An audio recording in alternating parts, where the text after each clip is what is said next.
Good afternoon, everybody. I did not powder my head, so I'm sorry for the glare. Welcome to Windsor Community Playhouse. My name is Don Reedy. I'm the artistic director here, and I do a few other things at this place. Welcome to our show. Amy Threewood, our director, had to fill in for one of our actresses because she had an emergency to deal with. So you're lucky to see her finally on stage because she's always behind the scenes.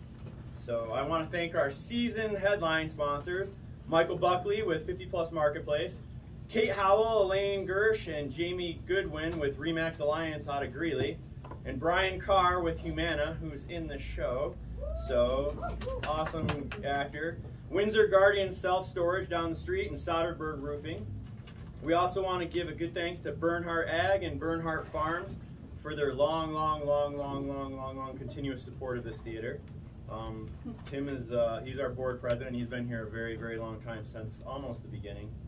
Also like to thank Center Stage sponsors and business spotlight sponsors, as well as our season ticket holders, and everyone who bought a ticket. If it wasn't for you guys, we wouldn't have a place to perform or an audience to perform for. So, and it helps keep the lights on, and it's really tough to act with flashlights, so we appreciate you. There's still time to buy a season ticket after this show. We're not going to do season tickets, so right now, if you show them your ticket for tonight, it'll be an $80 ticket. We'll take today's show off that, and you get the dinner mystery and all that. So we have a great lineup coming up, so if you don't have season tickets, get them, because we have some sweet shows that are going to happen in this season. Oh, let's see here. I have to do this whole list. Okay. And if you need some more information, you want to see our shows, go to our website or pick up a flyer. All our information is on our new website, so we kind of updated it, so it's a little more easier to work with. So right now, make sure your phones are on silent, and we don't need them ringing, but we do need you to be loud and stuff, because this show doesn't happen unless you guys are very reactive to the show. And when the sheriff comes out, he's real mean, and he'll tell you what you do, because that's how the sheriff is. So without further ado, enjoy our show, and we'll see you.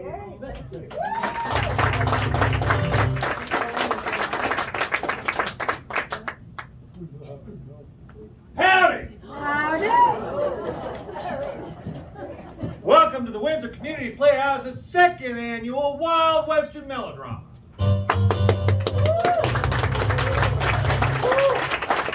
Today's show is titled The Treasure of Sarah's Padre, or Peril at the Union Colony, or Don't be afraid, just lie down on the couch, my dear. Written by Rory Mack and directed by Amy Threewood. Now, they send me out ahead of time for a couple of reasons. See, I've got a sworn duty to, first of all, to introduce you all to your part in the show. And yes, you do have a part. In fact, yours is the most important part of the whole show. Which brings me to number 2. I gotta get you riled up for one heck of a good time! Alright, you're getting there. And of course, number 3, I gotta buy some time because the actors are still backstage trying to learn new lines. Where's my wing? Hey, just make it up. They won't know any better. Alright. Now, we do have one cardinal rule here at the Melodrama. I need everyone to promise to keep your hands off the pretty ladies and the handsome guys, all right? All right? Okay. I don't have to take anybody out. It's just too much paperwork. All right. My deputy's out front. Speaking of handsome guys, he's out there protecting and guarding the theater's huge safe from bandits. So let's call him on back. Hey, Deputy Phil.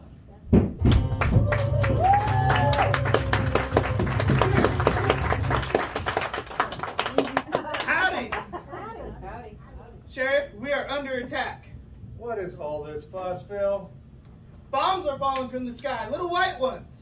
Oh, you mean the hail? It happens every time about this time of year. No, Timnath is attacking us from the northeast. They're shooting bombs at us. See, I picked one up that almost got me. Phil, that's a golf ball. Yeah, and they're launching hundreds of them from the top of a building. Top? Golf? We need to launch a counterattack, like right away.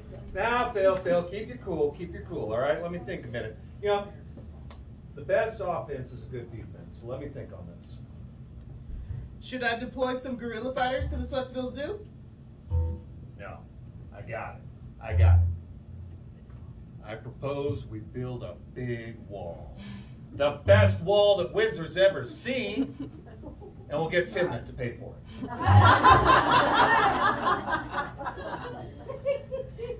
Yeah. Oh, hey, Phil, I need you to keep an eye on our new caterer, Alfred Packer. You know, he just got out of Canyon City Penitentiary, and I'm all for giving people second chances, but I can't believe anybody let that boy do any cooking. Why is that? Does he poison people? No, he recruited a bunch of people to go up into the mountains during the gold rush to do some prospecting.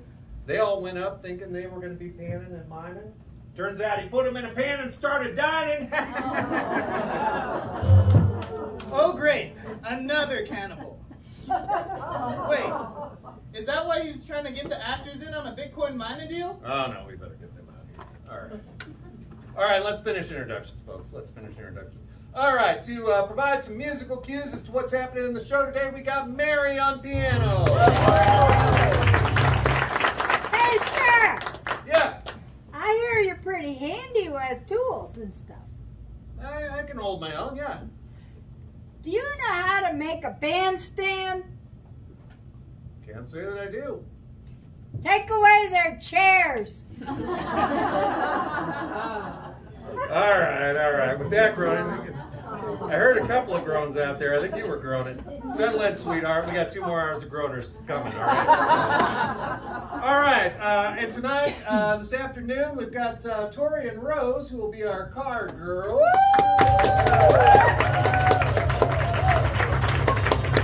They'll be holding up these instruction signs to tell you guys what to do and when to do it. Now, remember, they have been deputized, so you must do as they say, all right?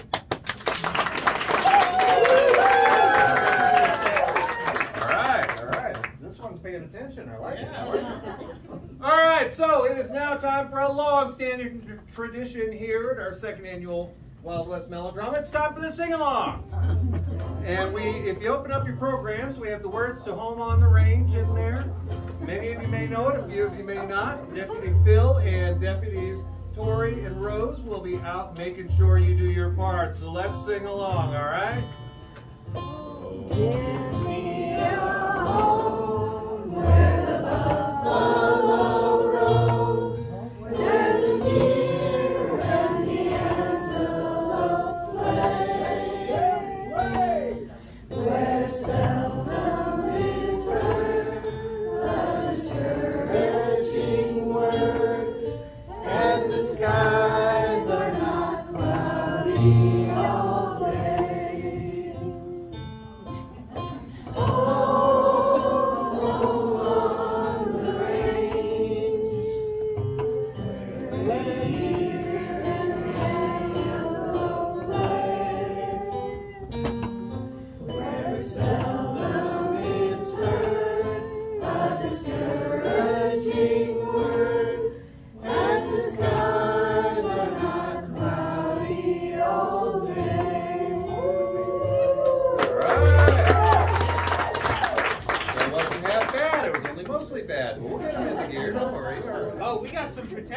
I need to hear some more next time. Oh, we got some lip syncers, a little middle action. I get it. All right. All right, so remember, you guys have to get these actors in gear. So when the hero comes out, you got to cheer as loud as you can. So let's practice that right now, all right? Let's cheer for the hero. Woo! There it is. All right. I think we're about ready. So this year's hero is a real snack. He's salty and he's cheesy. And he may even do a weird little dance if he doesn't crumble first while he saves the day. Let's bring out our hero, Ritz Carlton!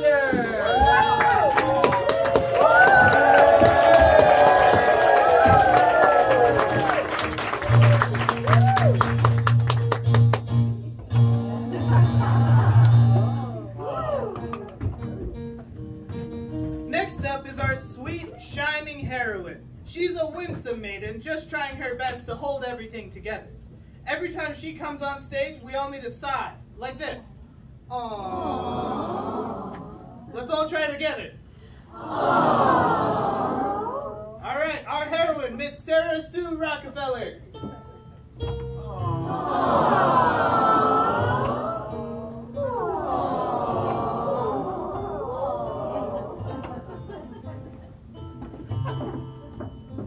And no melodrama is complete without a vile villain rooting about.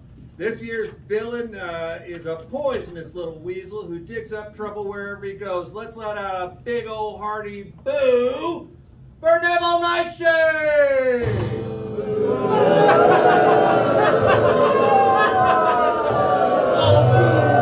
Where do you think you are? A Broncos game? Go Raiders!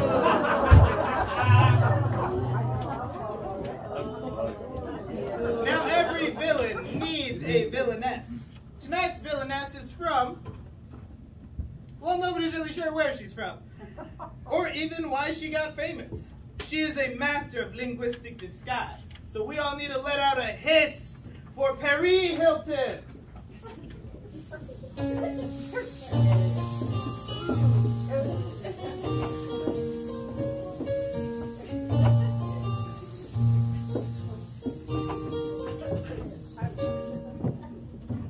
All right, now we have the widow woman, but don't feel too sorry for her. She can hold her own.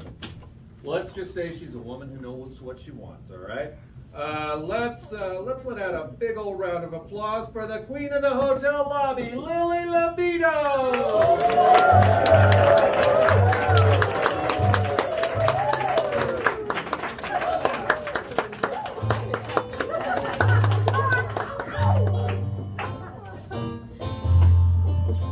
With all the crazy commotion going on, somebody's got to carry the baggage and be the face of reason. Our Austrian bellhop knows a psycho from a cigar, an ego from an idiot. Let's all welcome Ziggy Freud.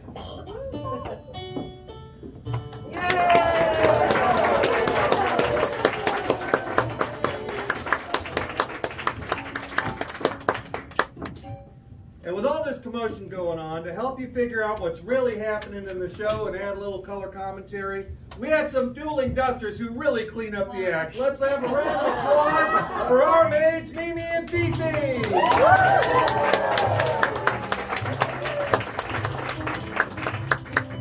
All right, now you all know your part. We're hoping the actors know their part, so let's get on with it, all right? I think we might have a show this afternoon. Let's put our hands together for Act 1 of The Treasure of Sarah's Padre. Or Peril at the Union Colony. Or Don't be a Freud, just lie down on the couch, my dear. What are you waiting for? Open the goddamn curtain.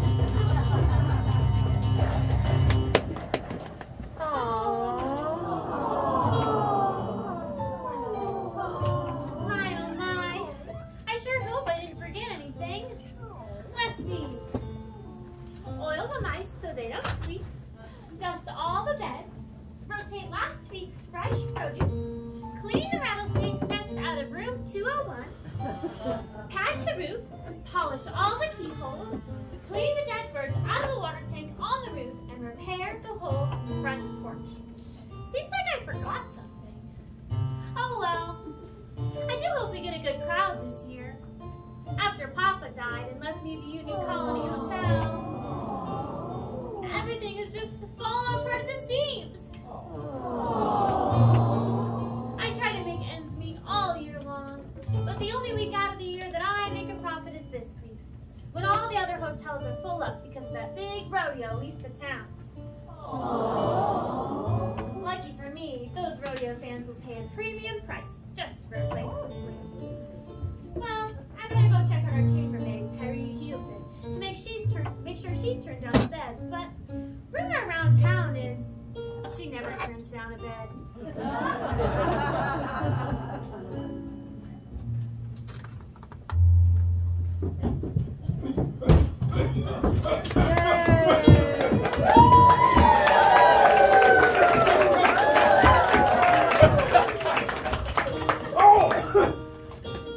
I nearly broke my neck on that hole in the porch. Someone must have forgotten to patch it. Ooh, watch your step, Miss Libido. We don't want to get stage dust all over the lobby. Oh! Well, by the looks of things, I don't think it would matter much. My, that road coming into Windsor was rough. I'll say there was more pothole than road. Well, I'm so sorry we didn't get a chance to get to know each other better on the stage. That man selling pyramids with the Amway Corporation wouldn't let me get a word in edgewise. What did you say your name was? Ritz. Carlton Ritz. I work for the Pinkerton Detective Agency, and I've traveled all the way down from our headquarters up in Alt to help clear up some trouble one of our agents has got himself into. Fellow by the name of Packer. Alfred Packer. I'm going to act as his defense attorney. Well, good luck with that, young man. Do you expect any problems with the case?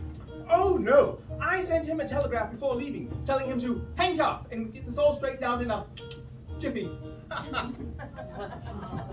Well, I think that friends should always hang tough in a crisis. Speaking of hung. Oh, you got a right answer? No, ma'am. I don't smoke. That's a shame. I'd like to get out of these dusty clothes and check into my room, as I'm sure you would too. So, would you call the clerk for us? Yes, ma'am.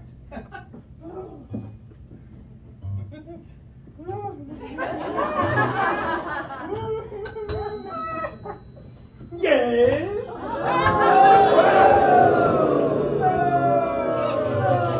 I'm sorry, did I frighten you? No, sir. You scared the shit out of me. Excuse me. Sorry, ma'am. Oh, that's quite all right, Mr. Ritz. He scared the shoot out of me, too. I do apologize. I tend to have that effect on people. And dogs, horses, lonely widows, happy school children, babies. Anyhow, allow me to introduce myself. My name is Neville Nightshade. I'm the desk clerk here at the Union Colony Hotel. If you need anything at all during your stay, day or night, you have but to call on me and I'll find someone to take care of it. For the right price. My motto is, if Nightshade can't do the job, try a little arsenic. I'd like to check into my room, please. You're together? Oh, I thought I ran a good racket. Oh, no. We each have our own room. This here is Mrs. Lily Libido, and my name is Ritz. Carlton Ritz. Yes, here it is. Mrs. Libido. Might I presume by your bearing that you are a beautiful and wealthy woman waiting here for her husband in our lovely metropolis of Windsor. I'm a widow woman.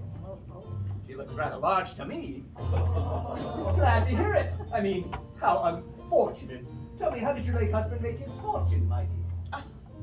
That his fortune, it's my fortune. That lazy good-for-nothing never worked a day in his life. I slopped hogs and scrubbed toilets and mud stalls. Any dirty work that other people wouldn't do, I did for a premium price. You wouldn't believe the things that these hands have gotten into. What's the matter, Nibble? Don't you want another nibble? No, I just remembered I want to eat later.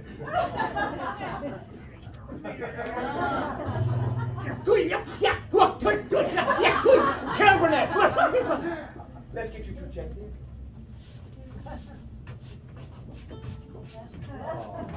Oh my word! Who's that lovely young face reaching down the staircase? That is Sarah Sue Rockefeller, no relation. She owns the hotel. Her late father left it to her in his will. He owned one of the richest gold mines in Leadville, Colorado, but no one knows what that old bastion of goodwill did with all the gold. You may have noticed all the holes in the road if you came in. Why, yes, we did. We just thought it was road construction. After all, it was just Harvest Festival. Oh, no, it's from all the local yokels digging for the treasure. You see, on his deathbed, he told Sarah not to sell the hotel because he had sunk his treasure in it. I'm sure there's no treasure. But the folks around here have been digging up the town ever since. Some folks have gotten a bit carried away. Have you seen that hole just up the street? Oh, I'm sorry, Neville. Would you please introduce me to our guest? Oh, certainly. This is Mrs. Lily Levita. And that's Mr. Carlton Ritz. Pinkerton Detective Agency. Pleased to meet you both. I'm sure what Papa meant is that he spent all of his money building this hotel. But I'm afraid he wasn't much of a carpenter. And the hotel business hasn't been very good. I struggle every day to keep a roof over my head and to keep the roof from falling in on my head.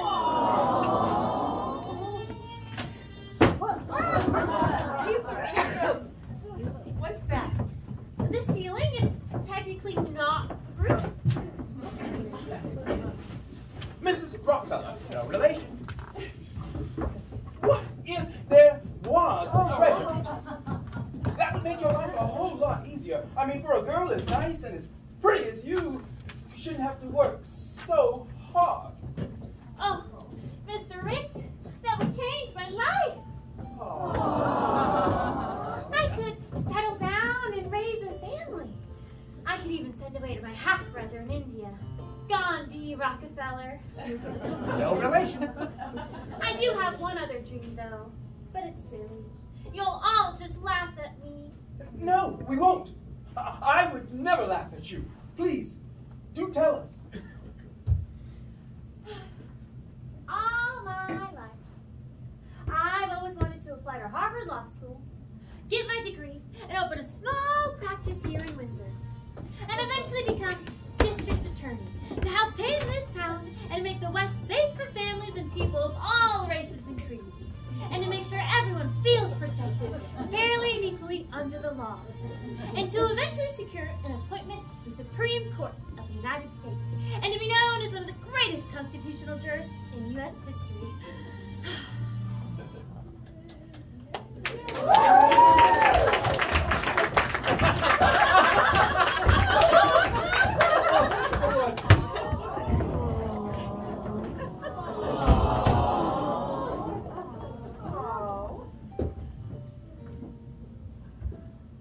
No, really. What was that part about a family again? You mean settle down and raise a family? Yes, that's it, Miss Sarah. I'd like to help make your dreams come true. I'm a detective.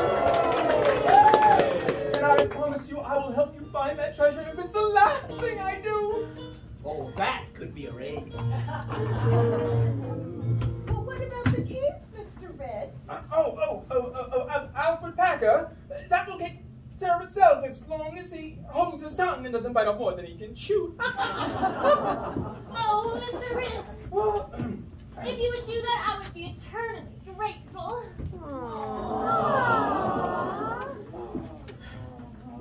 Well, dearies, all this exposition has got me worn out. I'd like to check into my room. No, Mommy, I don't like Rocky Mountain oysters. Mrs. Levito, I'm sorry all that mindless drivel put me to sleep. I mean, how can I help you? I'd like to check into my room, please. Well, of course. Freud? Yeah, Mr. Nightshade, you bellowed. Yes, Ziggy, I'd like you to help with it. Wait a minute. What are you wearing? My suit. No, underneath. Is that shirt pink, Freud?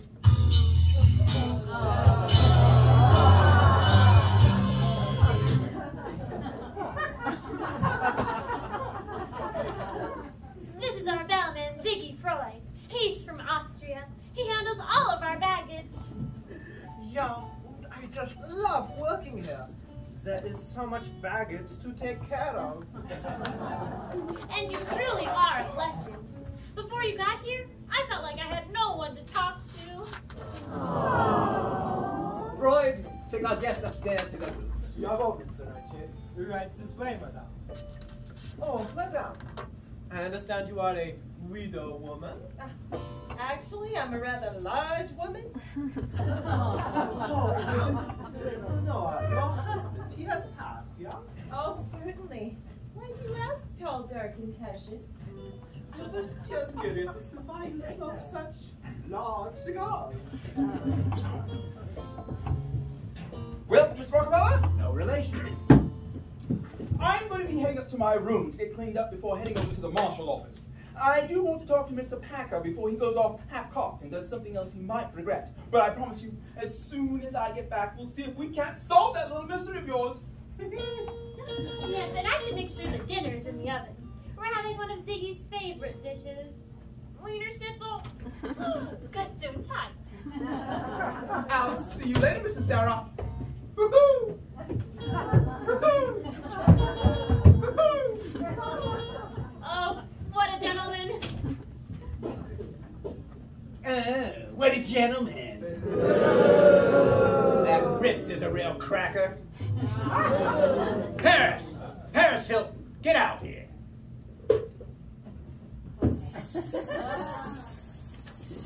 That's Perry. Perry Hilton, if you'll please. Very well, Patty, just get over here. What do you want, Heavy? Please, not now, Paris. Hurry. Whatever. We have more important things to discuss. Like what? Like how we're going to get our hands on old man Rockefeller's treasure. No relation. To who? What? To who? To who what? To who is no relation? What are you talking about?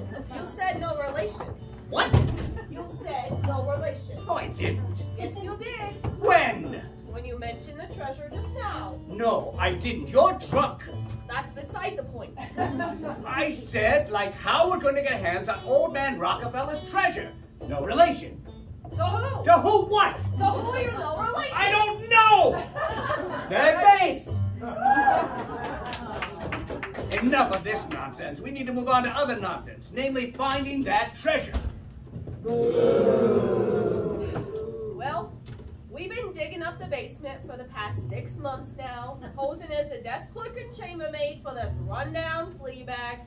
Last night I dug so deep, I found a poo-poo platter. Must have hit a sewer line. Sounds like a personal problem to me. Look, when the old man said he'd sunk his treasure into the hotel, he must have meant the basement. Get back down there and keep digging. But first, fetch me my work clothes. Why? Where are you going? I need to keep an eye on Mr. Carlton Ritz. He may not be as dumb as he appears. In fact, it would almost be impossible. His presence here places a rat in the middle of our best laid plans. Oh, Jean Nevy, I said you were good, but best laid. Plans! Best laid plans, you hungover harlot! I need to get rid of him before he gets a chance to get in our way. That cracker will soon find out that this is the way the cookie crumbles. Gee, that surprises me, Nevy. What? That I would kill a stranger in cold blood? Oh, that you would mix a metaphor like that. But now that you mention it, shooting him in the back does seem a little inappropriate. Gad, you're right. A shooting is far too simple for a melodrama. I need to come up with a plan that is much more contrived.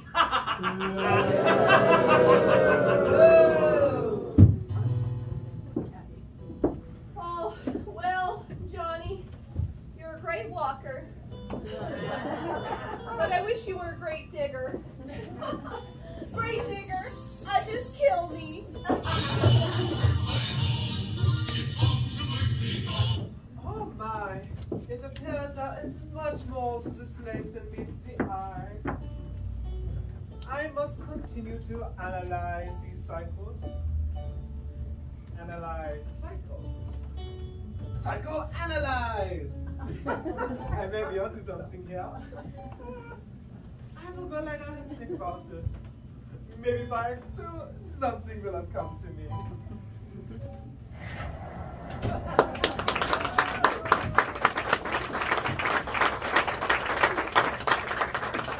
All right, what'd you think of Act 1? So in the vaudeville tradition that these shows originate from, we decided to bring one more thing back from vaudeville. See, back in the day, they'd have an act break, and the actors would, go back and learn the rest of their lines, and then set would be reset, and all the audience would wander off to the tavern. The problem is, half the audience didn't make it back after they hit the tavern. So the smart vaudeville operator said, hey, we got to keep these people entertained while the curtain's closed and figure something else out to do.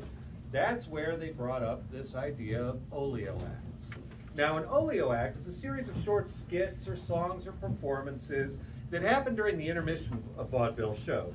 In its heyday, starving, aspiring artists would line up at the stage doors or in the theater, in the wings of the theater, hoping to be called out by the MC so that they could perform, because a performer would only get paid if they set foot on stage, even if they were booed off just a few seconds later.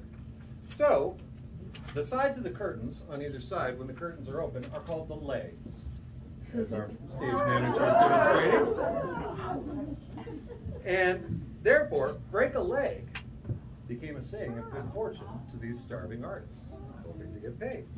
So we have a full lineup today for you. Feel free to get up, use the restroom, grab some snacks. The concession stand is open, but we're going to try and keep you entertained during the intermission break here. First up, in case you haven't had enough cheesy humor yet, we have American Gothic.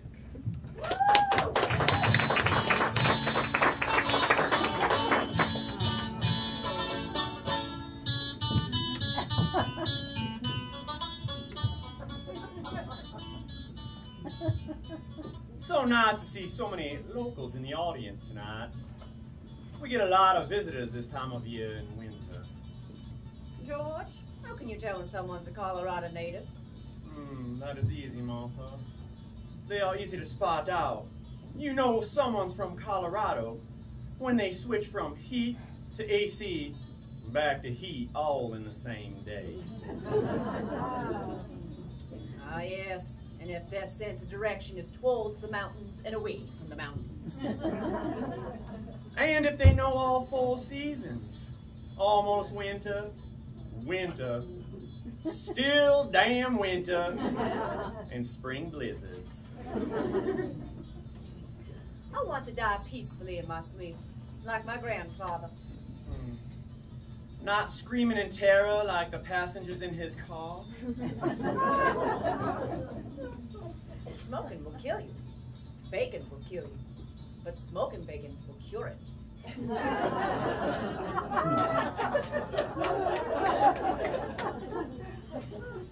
2 wrongs don't make a right. We'll take your parents as an example. Whatever you do, always give 100%. Unless you're donating blood. 2 blondes walk into a bar. You think the second one would have seen it. Why have you stayed married to me for so long? Well, it's simple. You take away the looks, charm, intelligence, success, money, and, well, there's no real difference between you and George Clooney. A wise man once said, Nothing. He only listened. I love what you have done with your hair. How do you get to dot your nostrils like that? They say you are what you eat, so lay off the nuts. Our first child has gone off to college, and we feel a great emptiness in our lives, especially our bank account. College is the opposite of kidnapping. They'll demand $100,000 from you, or they'll send your kid back. How many of you believe in telekinesis? Go on, raise my hand. I ran a half marathon. Sounds so much better than I quit halfway through a marathon. You know why you should never tell a woman her place is in the kitchen? That's where the knives are kept. My doctor advised me to kill people. No, he didn't. He just said you must diminish the amount of stress in your life. Saying supersize it in a drive-thru doesn't work when it's a pharmacy. I had a job selling security alarms door to door. I was real good at it. If no one was home, he'd just leave a brochure on the kitchen table. Working in a mirror factory is something I can totally see myself doing.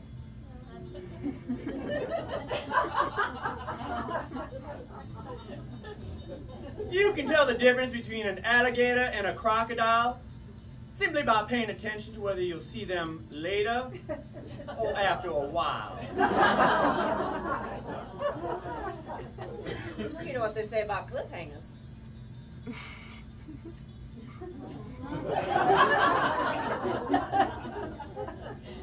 I took the shell off of my racing snail, hoping it would make him faster.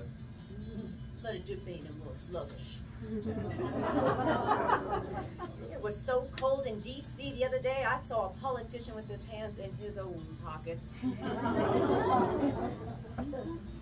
What do you get when you cross a dyslexic, an insomniac, and an agnostic? A person who lays awake at night wondering if there's a dog. I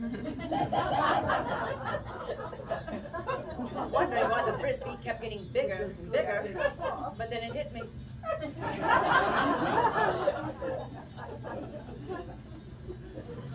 Did you hear about the first restaurant on the moon? Great food, but no atmosphere. When does a joke become a dad joke? Well, I guess when it becomes apparent.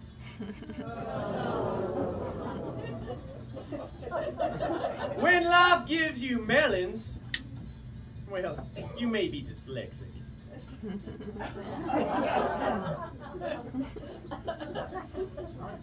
My wife just found out that I replaced our bed with a trampoline. I hit the ceiling. Light travels faster than sound. Which is why some people appear bright before you hear them speak. A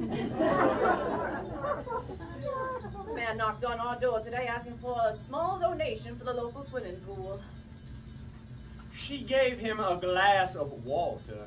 I was riding the donkey the other day when someone threw a rock at me and I fell off. Well, I guess you was stoned off your ass. A cement mixer and a prison bus crashed on the highway.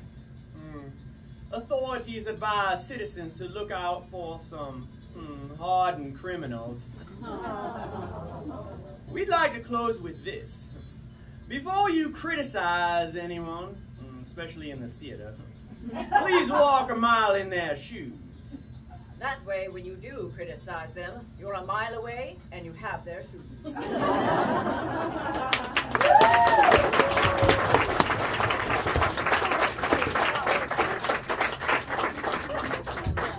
All right, I don't know about you folks, but I think my IQ has dropped a few points.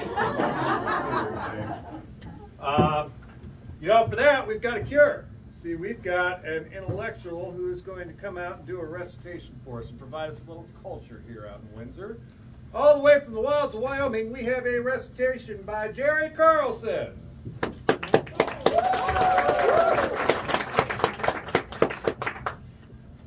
friends, I have a sad message for you. A very sad message. My subject today shall be Little Bo Peep. It says here, Little Bo Peep was a little girl, has lost her sheep, and doesn't know where to find them. Now that's reasonable, isn't it? I mean, it's reasonable to assume if Little Bo Peep had lost her sheep, she wouldn't know where to find them. Would she? Now that basically is reasonable. But leave them alone. That overwhelms, completely overwhelms me. The man said she lost her sheep, turns right around, boldly states she doesn't know where to find them, and then has the stupid audacity to say, leave them alone. Think about it a moment. If the sheep were lost and you couldn't find them, you'd have to leave them alone, wouldn't you? So leave them alone. Leave them alone, it's in the book. Leave them alone, and they being the sheep, they will come home. Yes, they will come home. Oh, it'll be a brighter day tomorrow. They will come home. It's in the book. They will come home, wagging their tails. Pray tell me, what else would they wag? They will come home, wagging their tails behind them. Behind them. Did they think they'd wag them in front? No. Of course they could have come home backwards. Yeah, they could have done that. I really don't know. Nonetheless, it's in the book. I thank you for your concern.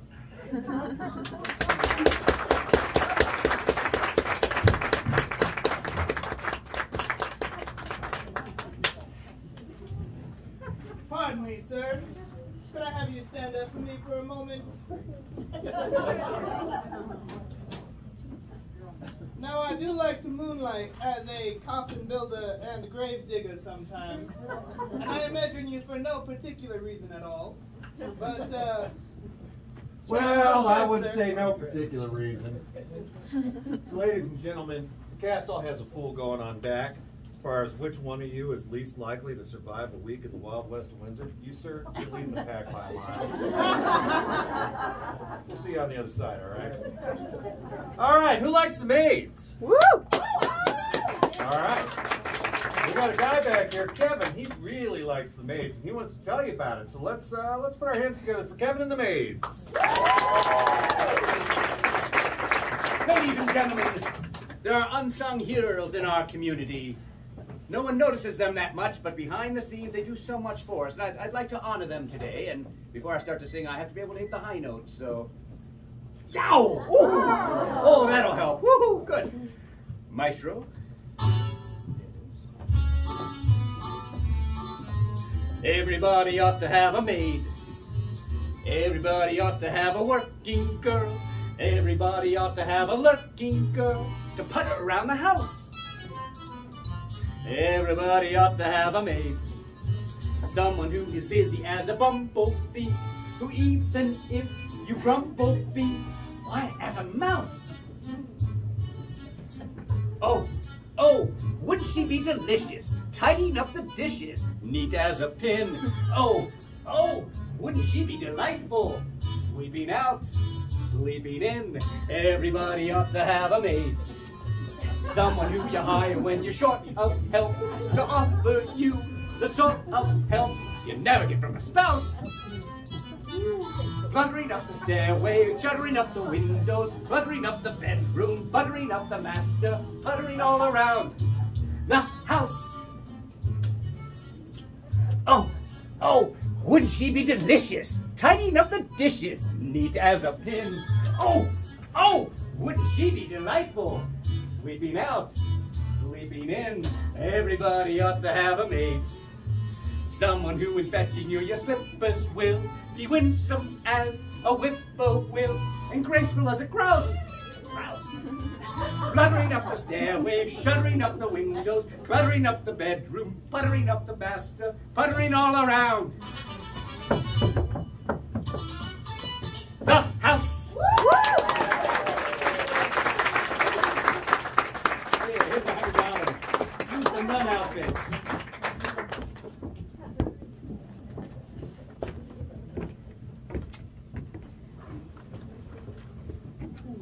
Phil, I was backstage. One of the card girls is pretty messed up. You know what happened there? No, I was just talking to her and I wanted to say a few things. And I told her. No, Phil, you know better than that. Oh man. Okay, listen, we gotta make this right. You gotta take care of it. Okay. No. No. Comfort her, talk to her, apologize to her, be a man, come on. All right. I'm sorry. I'm sorry you had to witness that, folks. All right. We got one more piece of entertainment for you. We've got a local boy who's been all over the country. He's settled back in here in Windsor. We've got a little magic from Braden Carlisle.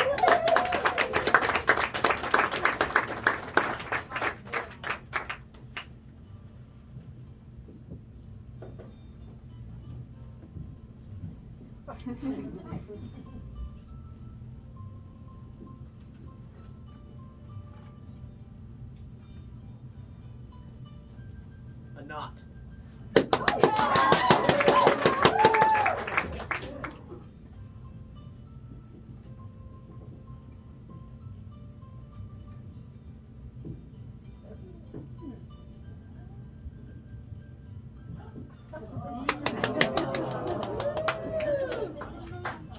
Thank you.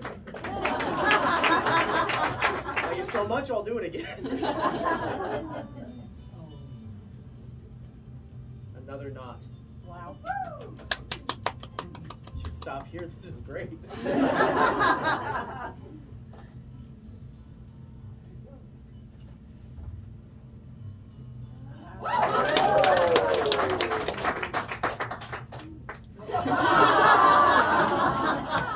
Thank you, my name is Braden Carlisle, and I've got some more magic to share with you. Would you please catch this rope and make sure it is a solid piece of rope, nothing magician-y going on there, nothing tricky, no trapdoors, smoke and mirrors, strings, magnets, Scientology, any little people in there trying to help me out, nothing like that. Awesome, you can go ahead and toss it back to me. Yep, just go ahead right on the count of 3. That's okay. Don't worry. I'll get it. Now, this magic trick uses a piece of rope, but it also uses a metal ring. Did anybody happen to bring one with them? No, that's okay. I brought my own. This magic trick does use a rope and a ring. That is why I call it the ring and rope trick. Could you go ahead and catch that for me? Here, I'll step down. Just go ahead and catch it.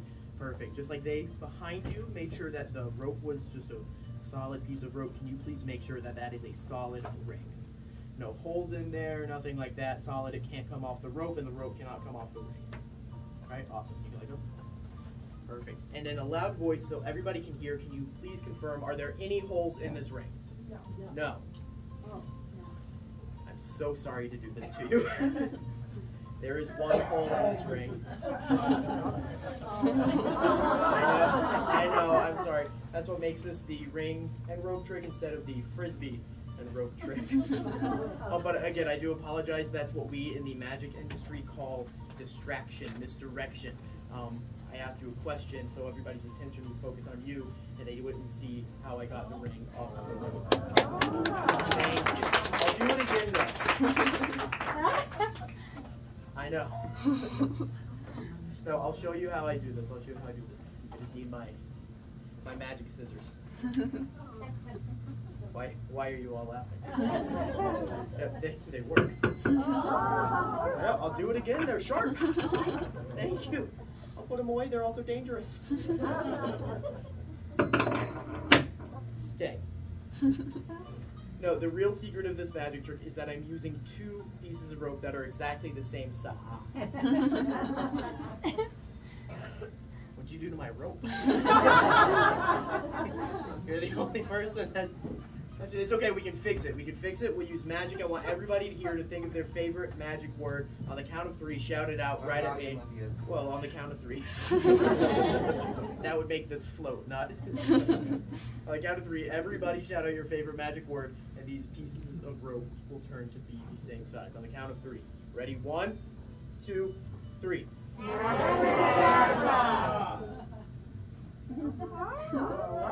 Thank you. 2 pieces of rope.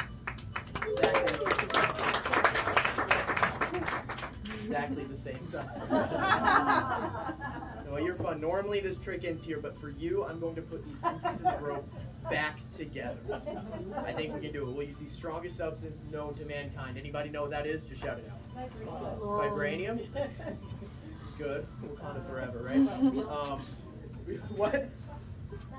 Diamonds? Maybe at a show one person said love. No.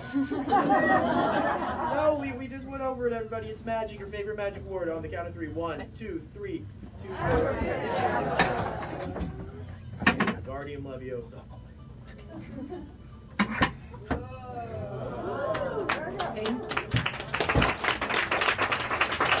But if you want to catch me, and I know that some people come to a magic show just to say, I know how he did that.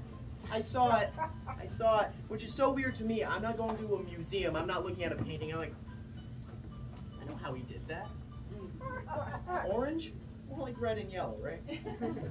But anyways, if you do want to catch me, you have to watch the ends of the ropes. Everybody, say goodbye to the ends of the ropes as they go into my pocket. Bye. Stupid. I wrote that. They do go into my pocket. You can see them as they leave. The ends of the ropes go into my pocket. Who's watching the ends of the ropes? Yeah, did you see it pop back out right here? And then this one right here. And I know what you're thinking. Let me see what's in your pocket. I don't have to do that. It's my show. No, the ends of the ropes on the outside, and in the pocket is the middle of the rope, which is the end of the rope trick. If you'll let me, I do have one more magic trick. Do you guys want to see it? Yeah. Awesome. Can I get the curtains open, please? Thank you so much. Gotta go back here for this one. That's fun. This magic trick uses these 2 tubes and a glass and a bottle. Now the goal of this magic trick is to get the glass to trade places magically with the bottle. But before we start, we have to make sure that the glass is as far away from the bottle as the bottle is from the glass. Thank you. Okay, so tube number 1 goes over the glass just like that, and tube number 2. You know what? That's okay. Sometimes I knock over one of these and it breaks, so I bring it back up. Don't worry about it. They got me a little flustered. We've got the glass over here, we've got the bottle right here. On the count of 3, I want everybody to yell change, and they will change places. On the count of 3. 1, 2, 3. Change! They did.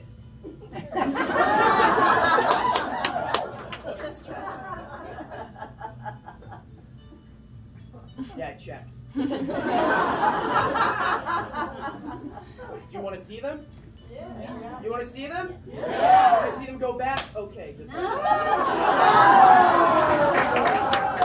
That is the glass and bottle magic trick. Well,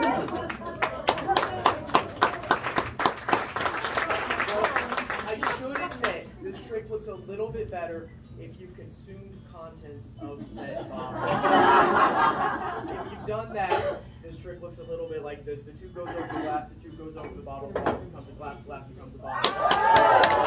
Go back, tube goes over the glass, tube goes over the bottle, bottle becomes a glass, glass becomes a bottle. Tube number 1 always goes over the bottle, tube number 2.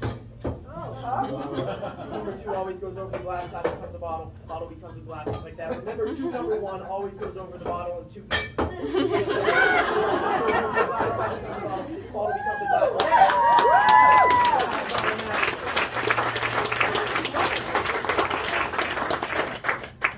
What? Do it again? Yes. This is a miracle and you want me to do it again?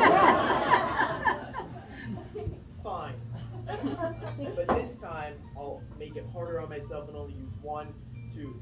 2 goes over the glass, glass becomes a bottle. 2 goes over the bottle becomes a glass. But that's only possible if there's an extra bottle. 2 goes over the glass, glass becomes a bottle. 2 goes over the bottle becomes a glass. But that is only possible if there is an extra bottle. Sometimes I don't even use a glass at all. I just use an extra bottle. Sometimes I use 2 extra bottles, 2 extra glasses, and 2 more bottles.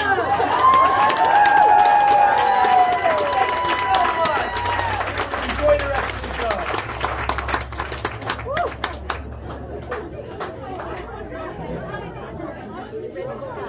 All right, folks, with that, we'll go ahead and do an additional 5-minute intermission, so feel free to get up, use the restroom, head outside, grab some snacks, but let's go ahead and get back in about 5 minutes, and I'll go round the actors up from the tavern. All right, thanks a lot.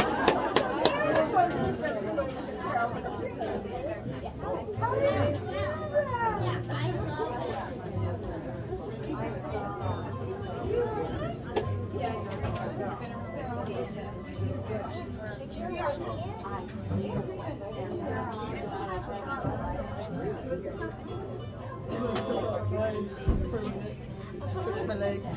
Yeah.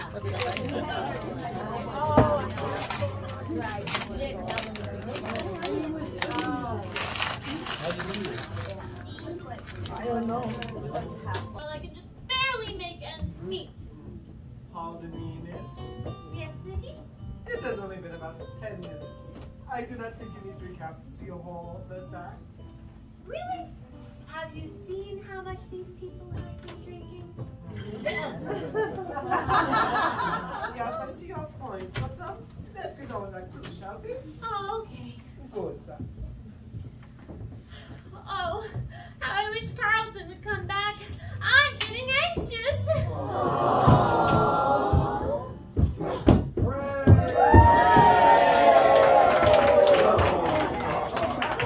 What happened to you? It was the strangest of things. I left the marshal's office to head back over here, and as I was coming down the stairs, the staircase collapsed beneath me. Luckily, I landed on my head, so I wasn't hurt much. And then, as I was leaving the building, a safe fell from the 3rd-story window and just missed me. Good thing I tripped on the crack in the sidewalk. Too bad about the little old lady behind me, though. It sort of left her flat. That's when I started to get suspicious. Why would you be suspicious? There could be a perfectly good explanation as to why a safe might fall from a 3rd-story window. In a 2-story building. Then I was missed by 1, 2, 3, 6 bullets, caught in the middle of a cattle stampede, and nearly trampled to death. And then I was blindsided by a war party of angry natives, and nearly lost my scalp. Well, they do say that Windsor is the Wild West. Dangerous things do happen.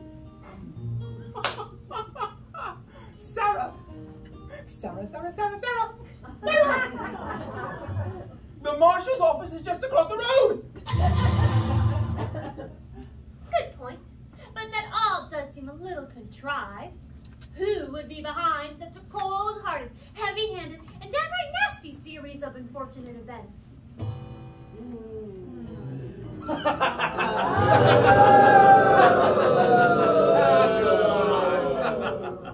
Good afternoon, Mr. Ritz. Miss Rockefeller, no relation. See? Neville, where have you been? Oh, I've been at the Windsor Lake Coffee House having lunch with Don, Amy, Rose, Maggie, and that very little kid, Buck. Why do you ask? Well, Carlton has been the victim of a series of horrible near tragedies. I know. His cursed dumb luck is the only trait that exceeds his stupidity. I mean, I heard. How did you hear? I just came in and told Miss Sarah 2 minutes ago. I didn't say I heard. I said, quick, a word that rhymes with heard. Heard. Turd. Heard. Said turd again. Weren't you here before? I'm going to give you this soap. Will you wash his mouth out with soap after this family show? I said, my word.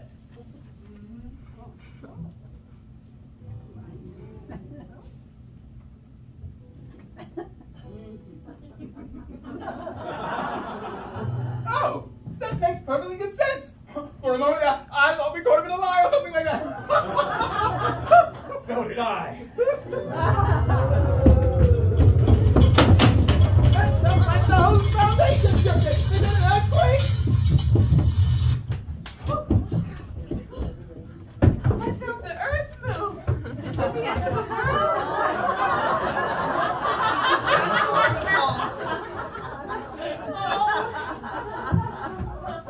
This is just what I need. The 1 week the hotel is full, the whole thing is collapsing around me even faster than usual.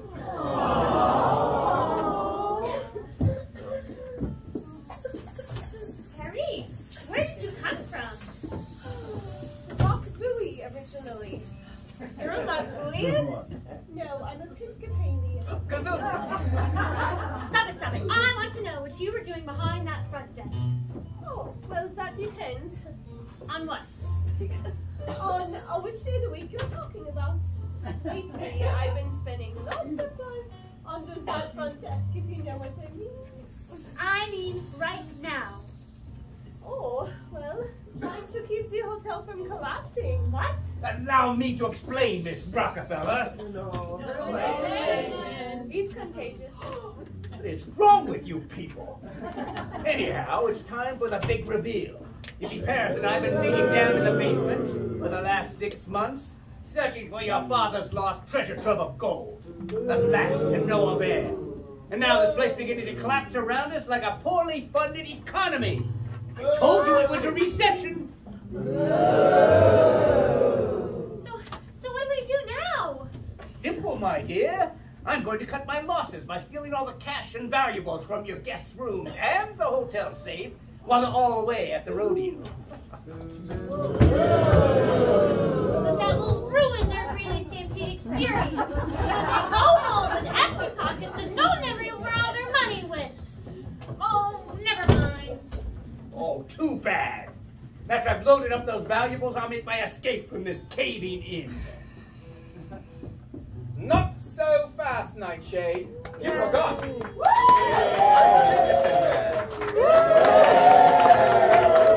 And you, sir, forget that I take hostages. Now drop that gun. And now, Miss Rockefeller. And I are going upstairs, and see what goodies your guests left behind. Paris, cold cock the bank dick and hold the other two down here. Woo! I love it when you talk dirty. I myself prefer a warm... Don't you dare! There are children in the audience. Some of them used to be children. Long, long time ago. Anyhow, here, come here, don't go anywhere. Now, you ninny, hold that. Pistol whip him. Knock him out. Hit him over the head with your gun. Oh, okay.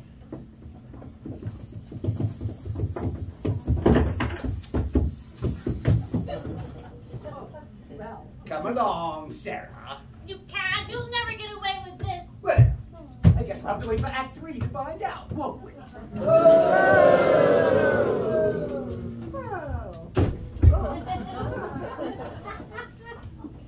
All right, lady. You and this handsome hunk of Vienna sausage over by the desk. Stand back to back and link elbows. I look for some rope. Challenging! I had a dream just like this last night. You did? What happened? What does this all mean? I'm not exactly sure, but I seem to recall a train suddenly going into a tunnel.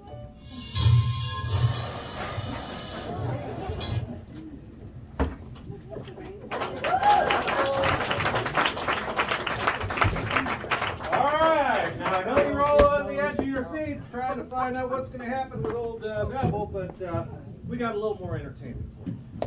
Now, one thing we've got, a special treat today, something we've only been able to do twice during this whole run, so you guys are in for a treat. We have a mother-daughter duo all the way from the wilds of Wyoming, and they'd like to entertain you if they can. So can we say yes we can? Yes, we can. Yes we can. Yes, we Yes we can.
In this room, but judging by the drool I see dripping off your chins, I'm dealing with a bunch of toddlers.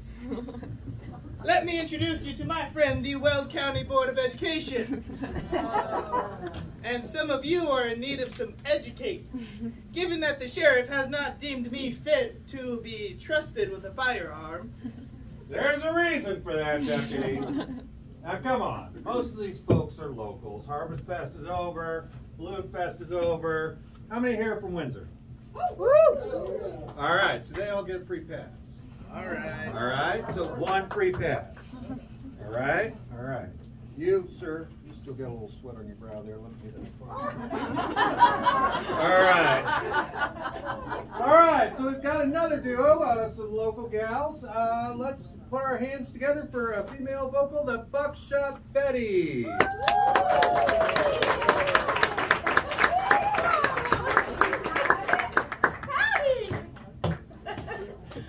I'm Myrtle. And I'm Pearl. And we're the Buckshot Betties. And we've got an American classic to sing for you today by the Sons of the Pioneers. It's called Tumblin' Tumbleweeds.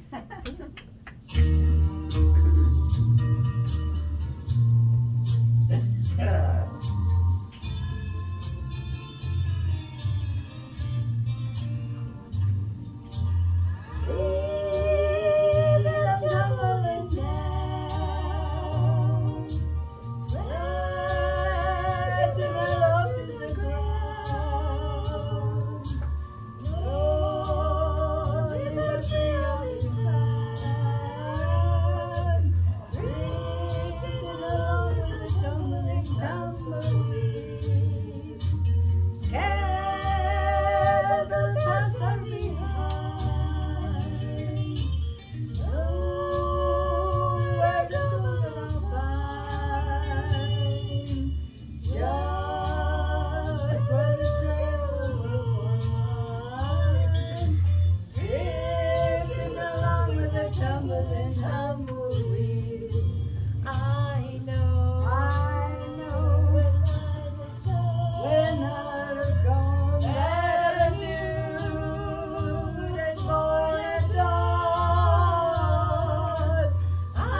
Now I think you all remember we did have a cardinal rule and Bill was given a warning. There is one that's been a little worse than most. And I think we need to make an example. Now, the rule, again, was keep your hands off the pretty ladies and handsome guys, right? Right. And technically, you, ma'am, did keep your hands. But the lust that I saw in your eyes for that hero, it was unbelievable. And there's children here. I don't understand how you can even begin to act that way in front of your children. I think we need to take her out back. Phil, go ahead and take care of her. What? No. No, it's okay. I'm sorry. No, not like that. This is why he's a deputy, folks. He's going to always be a deputy. Take her out back and take care of her. Oh, okay. Okay. Don't worry. Come on. I'll take her far enough out. We don't hear the shot. Go. Come on. Let's go. Let's go. Follow me. Thank you. Come on. Come on. You already had enough chances. All right. So, in continuing with our old country spirit, we've got a special treat for you today. We have a male vocalist doing some old country. Let's all put our hands together for the Orange Cowboy.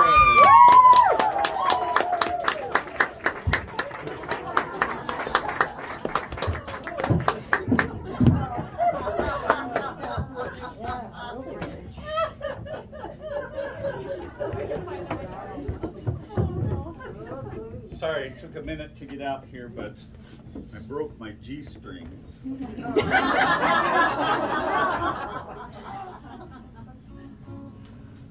All right, I would like to share about 47 short country love songs with you right now.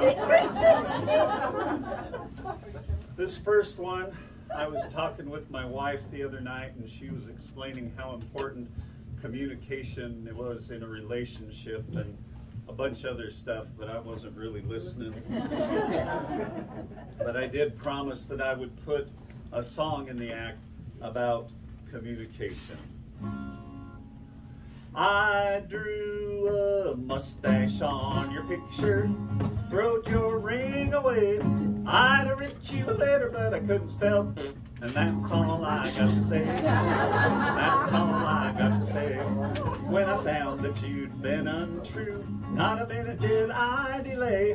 I'd have writ you a letter, but I couldn't spell, and that's all I got to say. That's all I got to say. I went to places where we used to go, all over town. Found the tree where we carved our names, chopped the dang thing down. I burned the tie you gave me, I never did dig it much anyway. I'd have writ you a letter, but I couldn't spell, and that's all I got to say. That's all I got to say.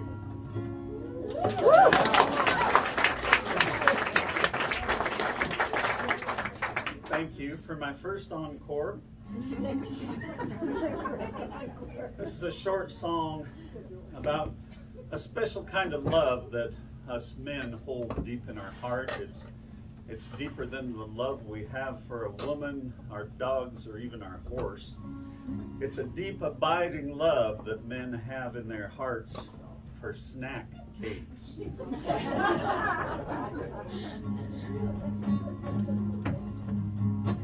He was eating Twinkies as he headed down the highway, listening to the DJ play Hank Williams and his band.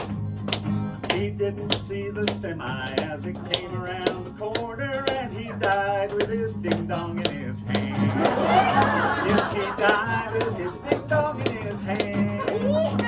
He sprayed that cream-filled cupcake across the land. One of life's great big no-nos, he was reaching for his ho-hos, and he died with his ding-dong in his hand.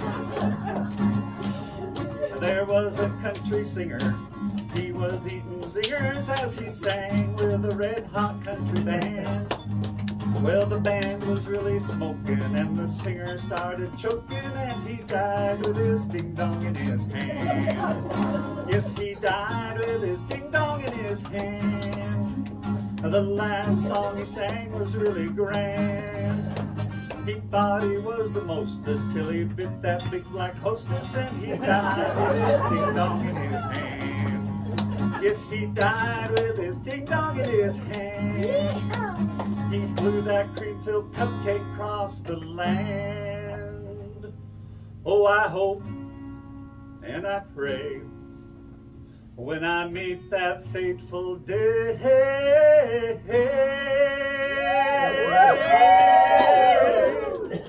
I will die with a great big ding-dong, or maybe a really big Suzy Q, or a multi-pack of raspberry zingers in my hand.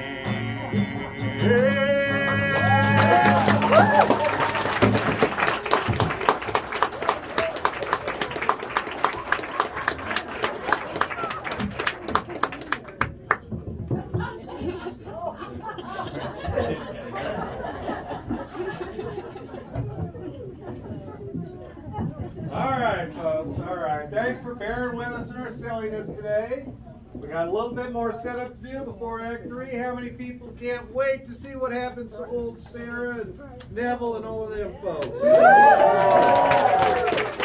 Anybody got any guesses if it's going to turn out okay or not? I don't know. All right, well, let me check back here and see if we got our hero to come to yet. No, he's still out. All right, well, I got to buy some time, but I don't have magic tricks like Braden. You don't want to hear me singing, I tell you that right now. So how about we just go ahead and get the show started? Will that work for everybody? All right. Let's put our hands together for Act 3 of the Treasure of Sarah.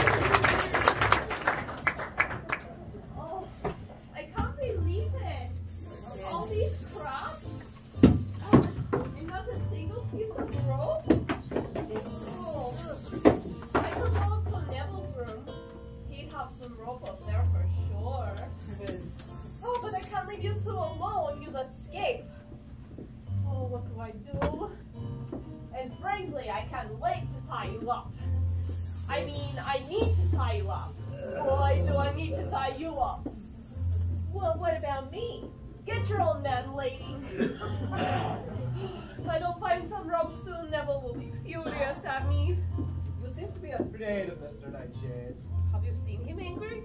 You don't want to see him when he's angry. But if you were so fine, you followed him blindly. What secret home does he have over you? Oh, well, that's easy. When he first found me, I was just a dirty, drunken sot, stealing candy from babies, picking pockets, and doing all sorts of other unsavory things just to make a fast buck. And now? Do I look dirty to you? No, you are very clean. Oh, thanks. Anyway, I know Nevi seems like a bad guy, but underneath it all, he's... well, okay, he is a bad guy. But Daddy can be Nevi can be very nice. This is very interesting. I would love to get you on the couch. Oh, I thought you'd never ask. Okay, come over here, Ziggy Kid.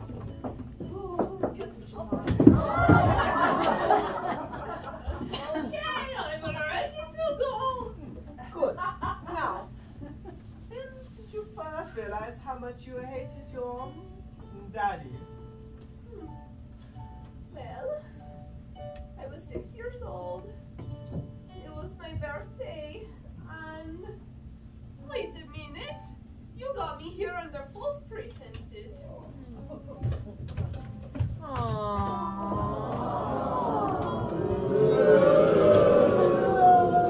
What goes with my eyes? Ah, Paris. Hard at work, I see. Oh, my head. How long have I been out? Oh, cow! Look at all those coats. Is it December already? No, you numbskull. It's only been a few minutes. All right, all of you, up against the wall. What if the wall collapses? We'll all be in danger. I don't care if you're all crushed to death. That would just tie up all the loose ends. Nobody is that cruel. You must be putting me on. Putting on Zeritz? Oh, I need a bigger couch. Now, Miss Rockefeller, no relation, and I will bid you adieu. I'm catching a train to Severance, where I'll blend into the busy city streets and effectively disappear. You? Well, you're my safety ticket, dear. I just hope you don't outlive your usefulness. Okay, Nevi, let's get out of here. We can ditch Miss Goody Two-Shoes on your way. What do you mean, get out of here? I mean, let's make tracks. Let's, make like a tree and go. Oh, I see. I'm sorry when I said tie up the loose ends. I meant yours as well, up against the wall with the rest of them. Oh, I remember the first time you said that to me.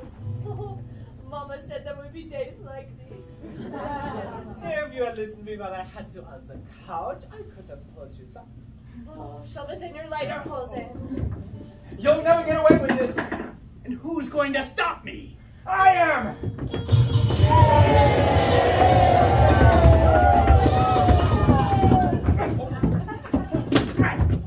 Now look what you've done! This whole place is collapsing! All right, we'll be leaving now. Don't anyone try to stop us or the little lady gets it. Oh, lucky girl. The door! It's jammed! Grab him! I'm waiting! Use a key! Do you have a little bobby pin or something? You're the manager. I'm writing a letter to this hotel. Who are you, Jackie Chan? What relation? Paris, what are you doing here? All right. Wait.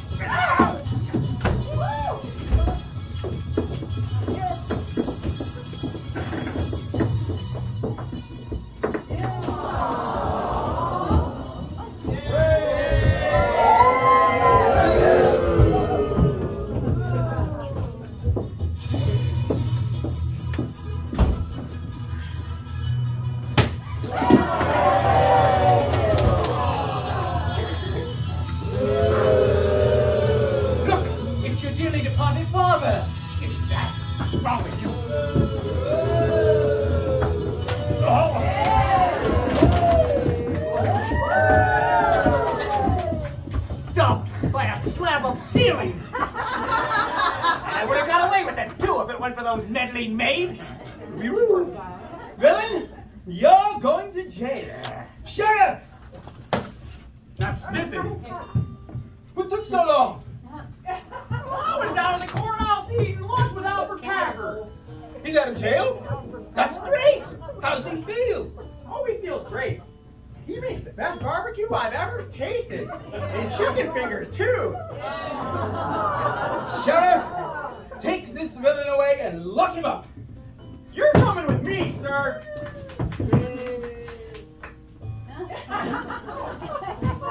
He's dug out the foundation of the hotel, trying to steal Mrs. Sarah's treasure, planned to kill me, tried to kidnap her, and stole all these tourist things from their rooms, which would have totally ruined their Greeley Stampede experience. Ruin the Greeley Stampede? Well, that's a hanging offense. You're coming with me, you old owl hoop. I know where there's a rope we can use. Cassie, foiled again.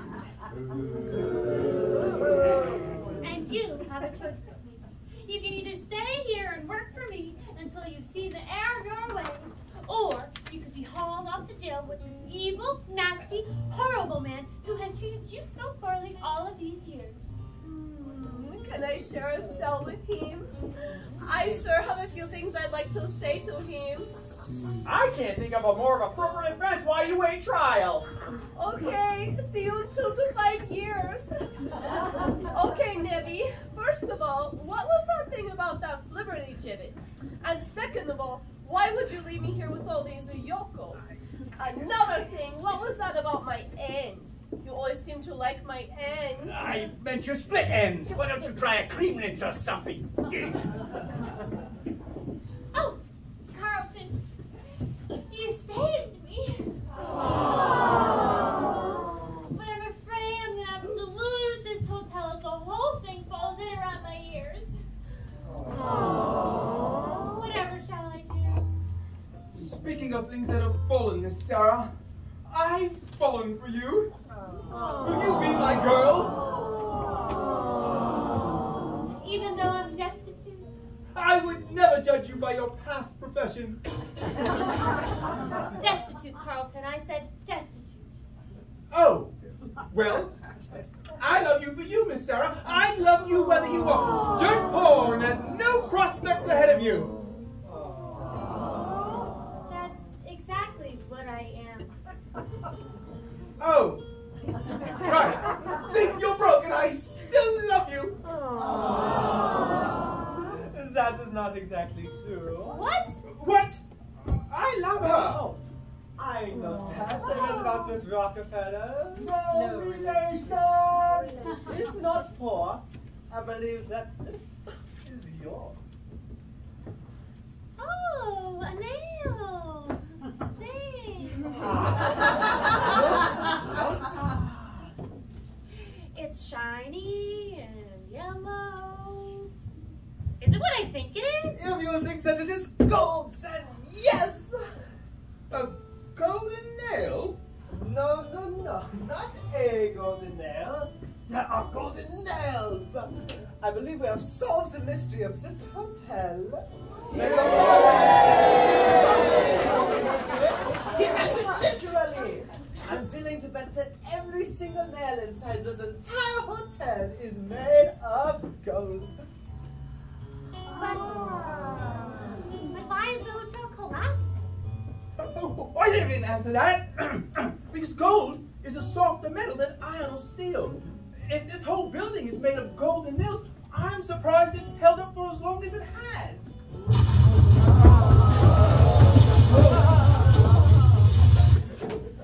If this place is going to fall apart, we need to get all of these things out of here in someplace safe so that our guests don't lose all of their valuables. That's what I love about you, Miss Sarah. You have a heart of gold. And a hotel of gold, too. And now that I have the money, I can rebuild this place into a fine luxury hotel that will serve the citizens of Windsor for generations to come. Why not just let it collapse on itself and move somewhere else? Oh, and then we could build some apartments by the lake and call it the Great Wall of Windsor. Who would do such a thing as that? Help me, Carlton. Think we should go upstairs and gather up the rest? Of course, Miss Rockefeller. no damn relation! Gee, that's never gets old. Come on, Carlton, let's go.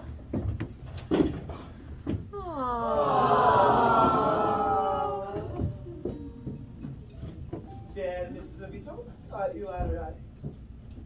Other than the fact that I haven't had a line for 5 pages, I'm fine. I thought everybody forgot about me.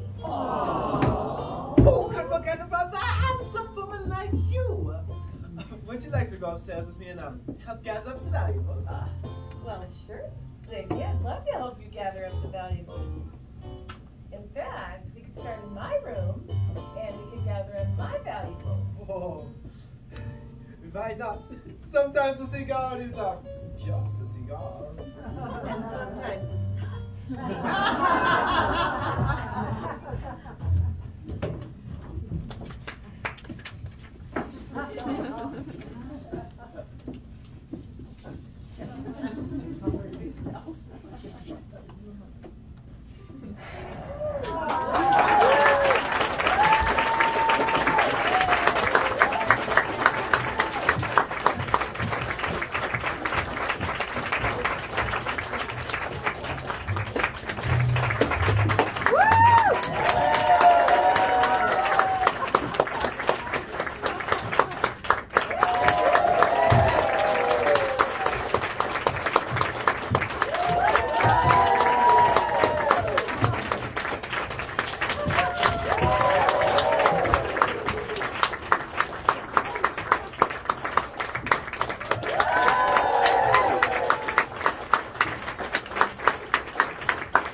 we always got to do something special for our director. You have no clue what it takes to put on a show. She puts on so much work and effort to bring us idiots together and put on a show.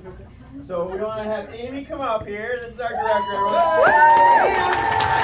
She just filled in for one of our actresses who had an emergency, so she just well, she kind of knew the lines, but she did an amazing job. So we want to thank you for all that you do for us, and it's a little something. I'm going to take the flowers. And also for Dawn as well, because he's been like 4 different roles.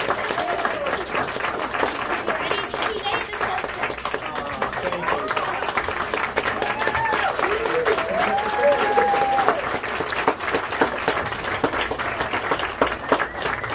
All right, you don't have to go home, but you can't stay here. Thanks again.